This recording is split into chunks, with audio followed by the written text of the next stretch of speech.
se rompe. La lavadora hace un ruido raro. La computadora no enciende. El plan se cae a último momento. Y en ese instante la humanidad se divide en dos. Los que sienten que algo dentro de ellos se apaga. Y los que se acercan, miran el problema en silencio unos segundos y empiezan a hacer algo. ¿Qué tienen esas personas? Porque aquí viene lo curioso. Casi nunca son las más inteligentes. Fíjate la próxima vez que algo falle cerca tuyo. Unos entran en pánico, el corazón se acelera, la mente se nubla y aparece esa frase interna tan conocida. Yo no sirvo para esto. Otros sienten algo completamente distinto frente al mismo problema. Curiosidad. No es que sepan qué hacer, es que actúan como si existiera una solución posible. Y esa diferencia, vista desde afuera, parece un superpoder. La psicología estudió a fondo a estas personas y encontró algo inesperado. No es inteligencia, no es experiencia, ni siquiera es seguridad. Es una creencia construida, casi siempre en la infancia, más un entrenamiento invisible que cualquiera puede empezar hoy. Y también hay un lado oscuro que casi nadie cuenta. Vamos por partes. A finales de los años 70, el psicólogo Albert Bandura le puso nombre a esto: autoeficacia, la creencia profunda de que puedes manejar lo que tienes delante. No es optimismo vacío ni frases de taza de desayuno. Es algo mucho más concreto. La sensación interna de ya resolví cosas antes. Puedo intentar resolver esto también. Y esa creencia cambia la química de la respuesta. Cuando crees que puedes influir en el resultado, tu cerebro no entra en modo derrota tan rápido. Persistes más. Toleras mejor la frustración. Piensas con más claridad bajo presión. Aquí hay una verdad que casi nadie dice. Muchas personas no fracasan por incapaces. Fracasan porque su sistema nervioso se rinde antes de tiempo. ¿Y de dónde sale esa creencia? De momentos diminutos. Un niño que intenta arreglar un juguete roto, un cable, una puerta que no cierra. Y de repente funciona. Ese momento parece insignificante, pero el cerebro registra algo enorme. Puedo intervenir en el mundo y cambiar lo que ocurre. Bandura las llamó experiencias de dominio, y décadas de investigación las señalan como la fuente más poderosa de confianza que existe.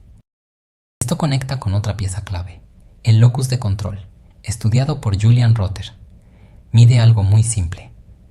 ¿Crees que las cosas dependen de tus acciones o crees que simplemente te pasan? Las personas con locus interno sienten que pueden mover cosas.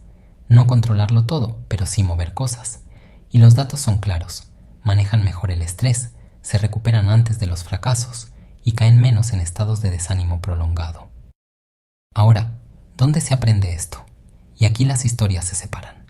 Algunos lo aprendieron en ambientes seguros, padres que los dejaban intentar, que no les solucionaban todo, que les enseñaban a pensar.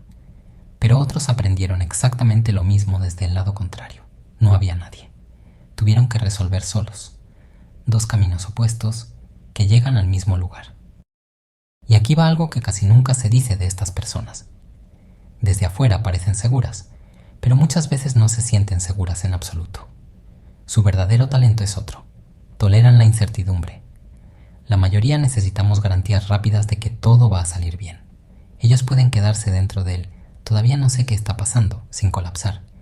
Y arreglar algo casi siempre exige pasar por ese lugar incómodo. En el fondo es una diferencia de interpretación. La misma sensación, no entender qué pasa. Para uno significa peligro y el cuerpo responde con alarma. Para otros significa proceso, un rompecabezas al que le faltan piezas todavía. El problema es idéntico. Lo que cambia es el cartel que tu mente le cuelga encima. Y ahora, la parte honesta. Algunas personas que resuelven todo no lo aprendieron desde la calma. Lo aprendieron desde la supervivencia. Fueron los fuertes de la casa demasiado pronto.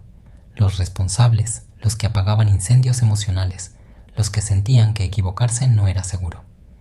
Y con el tiempo, el cerebro convirtió la utilidad en identidad. Si soluciono cosas, tengo valor. Por eso no pueden relajarse cuando algo está mal. Un problema sin resolver les activa algo por dentro. Pero existe otro tipo, quizá el más luminoso. Los que arreglan cosas porque les fascina entenderlas. ¿Cómo funciona? ¿Por qué falló? ¿Qué pieza faltaba? Cuando lo arreglan no sienten alivio, sienten fascinación. Son los que desarman algo ya arreglado solo para entenderlo mejor. los que explican detalles que nadie pidió con un entusiasmo imposible de fingir. Y estar cerca de personas así te cambia, porque sin querer te enseñan algo enorme. No saber hacer algo no significa que nunca vayas a saber. Significa que todavía no lo entiendes. Parece un detalle, pero derrumba una frase que quizá te acompaña hace años. No soy el tipo de persona capaz de esto. Y la reemplaza por otra. Todavía no lo practiqué suficiente. Quizá mientras escuchas esto te reconociste en el otro lado, el que pide ayuda para todo y se siente insuficiente por eso. Escucha bien, pedir ayuda no suele ser falta de capacidad, suele ser una historia, una acumulación de experiencias donde aprendiste que los problemas eran demasiado grandes o demasiado peligrosos para enfrentarlos solo. Y las historias, a diferencia de las capacidades, se pueden reescribir. Porque la autoeficacia no aparece de golpe, se construye con cosas mínimas. Ajustar ese tornillo flojo, hacer esa llamada pendiente, quedarte 3 minutos más frente al problema antes de pedir ayuda. Cada pequeña experiencia donde haces algo y funciona cambia, apenas 1 milímetro, la forma en que tu cerebro se ve a sí mismo. Y esos milímetros, acumulados, cambian tu identidad. Dejas de esperar ser salvado y empiezas a participar. Al final, la diferencia no es el miedo. Ellos también lo sienten. Es que aprendieron que el miedo no significa detenerse. Casi todo lo que hoy parece imposible de arreglar fue, alguna vez, algo que nadie entendía todavía. Si te reconociste en los que arreglan, en los que aprendieron por supervivencia o en los que piden ayuda, cuéntamelo en los comentarios. Y suscríbete. Cada semana explicamos una conducta de todos los días que nadie sabe explicar. Nos vemos en la próxima.